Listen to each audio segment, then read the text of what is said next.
ဒီဗီဒီယိုလေးရတော့အမကဒီစာနဲ့ပိတ်စာနဲ့ပေါ့နော်ဒီနှလွားထက်တဲ့ချိန်ကြရင်လေးမကိုအောင်လို့အလွယ်ကူဆုံးနဲ့အဆင်ပြေတဲ့ဒီလမ်းလေးကိုညဝေပေးတော့မှဖြစ်ပါတယ်အရင်ကတော့အမတို့ကဒီပိတ်စာအလှဖက်ချမ်းဘက်မှာပေါ့နော်အလှဖက်ချမ်းဘက်မှာကော်ပိတ်ကလေးကိုကတ်ပြီးတော့မှဒါမီးဘူးလေးအခုပေးမယ်ပေါ့နော်အဲ့လိုကတ်တဲ့ခါမှာဆိုရင်မီးကိုအမတို့ပုံမှန်ကော်ပိတ်ကတ်နေကြလို့မျိုးအရန်အပူကြီးပေးပြီးတော့မှကတ်လို့မရဘူးပေါ့နော်နည်းနည်းကော်စည်းလေးတွေအောက်မှာကြံခဲ့ရုံလောက်ပဲအမားတို့စိတ်ရှိရှိလေးနဲ့မီးအေးလေးထားပြီးတော့မှကတ်သွားမယ်ပြီးအဲ့လွယ်တကူလေးပြန်ခွာလို့ရအောင်ပေါ့နော်မီးအရင်ပြင်းတဲ့ခါကျရင်ပြန်ခွာတဲ့ခါကျရင်အမားတို့ဒီအောက်ကပိတ်စာကရွဲသွားတတ်တဲ့အတွက်ကြောင့်မလို့အမားတို့မီးကိုအေးလေးထားပြီးတော့မှပြန်ခွာပါမယ်ခွာတဲ့ခါမှာဆိုရင်လည်းအရင်ကြီးဆွဲပြီးခွာတာမဟုတ်ဘဲနဲ့လိုက်တင်လေးပေါ့နော်ပိတ်စာတွေကိုချော့ပြီးတော့မှအမားတို့ခွာပေးပါမယ်အဲ့ဒီမှာဆိုရင်အမတို့ဒီရေကူးတောက်ဆိုလဲသူတောက်နေရတယ်မှာဆိုတော့လက်ကလေးနဲ့ထိမ့်ပြီးတော့တေချာခွာရမှာပေါ့နော်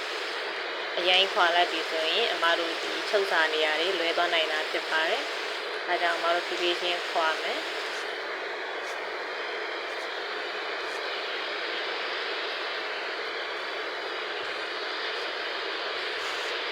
ဒီနည်းလမ်းလေးရဆိုရင်လွယ်လဲမြန်တယ်စာနဲ့ပိတ်စာတွေဖတ်တဲ့အခါမှာဆိုရင်လီမခိုပဲနဲ့တသားလေးဖြစ်တယ်ပေါ့နော်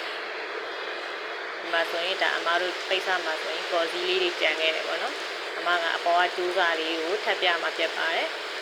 ကျူးစာကိုအလှနဲ့မလှနဲ့ကိုအမတို့နှစ်ဖက်ကြည့်မယ်ကော်စည်းကတ်ထားတဲ့အပေါ်ကိုကျူးစာရဲ့မလှတဲ့အချမ်းကိုတင်မယ်ပေါ့နော်ဒီမှာအမတို့ကအပေါ်ကမီးဘူးပြန်ဖိမှာဖြစ်တဲ့အတွက်ကြောင့်မလို့ကျိုးစာမလှတဲ့အပေါ်ကိုဒီကော်တီကတ်ထားတဲ့အချမ်းလေးကိုအမတို့မှောက်ရက်ကလေးပိတ်စာကိုမှောက်ပြီးတင်မှာဖြစ်ပါတယ်အပေါ်ကတင်မယ်ဆိုရင်ဇာကမီးဘူးတိုက်တဲ့အခါမှာဆိုရင်တွန့်နိုင်တယ်ပေါ့နော်အဲ့တော့အမကပိတ်စာဒီအောက်ချမ်းဘက်ကနေပဲအပူလေးပေးမှာဖြစ်ပါတယ်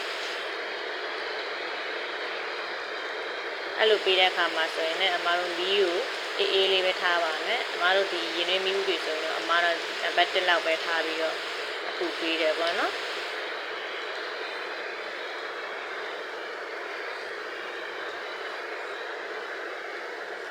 ပုံမှန်ဆိုရင်အမတို့အရင်ကဆိုရင်လက်ချုပ်ဒီကျဲလေးတွေနဲ့လိုက်ပြီးတော့မှဇာနဲ့ပိတ်စာနဲ့ကိုတွဲတယ်ပေါ့နော်အဲ့လိုတွဲတဲ့အခါမှာဆိုရင်နည်းနည်းအချိန်ကြာတာပေါ့ပြီးတော့ပိတ်စာဆိုရင်လည်းဒီခူတာလေးတွေရှိတတ်တယ်ပေါ့နော်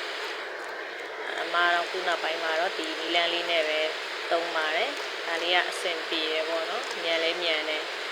ပိတ်စာနဲ့ဇာနဲ့ဆိုရင်လည်းတသားလေးကက်လေးဖြစ်နေတာဖြစ်တဲ့အတွက်ကြောင့်မလို့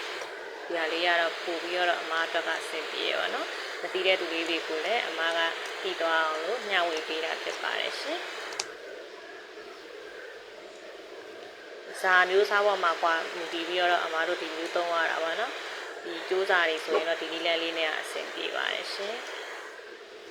ဒါဆိုရင်အမတို့ဒါကပ်ပြီးသွားပြီပေါ့နော်ဒီမှာအမကမီးလေးအေးနဲ့အပူချိန်လေးချော်ပြီးတော့မှအလှဒီစားဘက်ကနေပေါ့နော်တစ်ချက်လိုက်ပြန်ဖြီးမှာဖြစ်ပါတယ်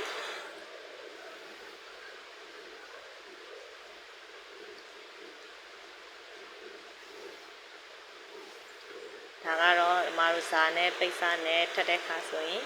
လီမပူပဲနဲ့ဇားလေးဖြစ်အောင်လို့အမတို့ဒီကော်ပိတ်ကလေးကပ်ပြီးတော့မှကတ်တာလေးကိုမျှဝေပေးသွားတာဖြစ်ပါတယ်ရှင်